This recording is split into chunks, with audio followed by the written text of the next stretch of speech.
咱拢知影讲，最近这款热翕翕的天气，这骑乌多摆的人，搁爱伫日头光下骹等青红灯，真侪人是拢袂堪得。伫台中市，就有人表示，这台湾大道甲民权路口青红灯的时间是要晚3分钟。有人问讲，敢会当减等几秒咧？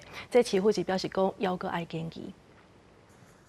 骑车人伫路口等红灯，淹过日头赤炎一直泡，实在是有够热。伊阁戴着真高的安全帽，淹过看一下青红灯号志，一等一将近3分钟。骑车人讲，根本挡袂牢。每次骑到这边都要等很久，然后天气又那么热。这是台中市台湾大道甲民权公益路口，又是最路口交汇所在。交通号志属有都市上号志，不过台湾大道这车本来就真多啊，造成周边交汇的道路号志顶的秒数真长。像这台湾大道甲民权路口红灯秒数就162秒，为少骑车的人甲记录人拢希望讲红灯秒数用来缩短。市府交通局讲也会来研究。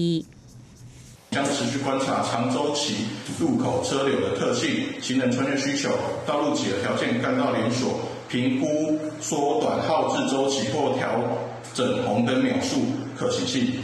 市府讲，离峰的时段已经依据交通流量来调降秒数，不过也需要观察这个车流、号志联动甲道路的特性，评估调整秒数的可行性。气温继续升悬，根据卫福部统计，规个7月因为日上海就医的有1189人次，明显比去年的887人次是加真多。很不喜欢那种被晒的感觉，对，会觉得太阳会咬皮肤吧。血液循环不好，脑部就会充血量不够就会晕倒。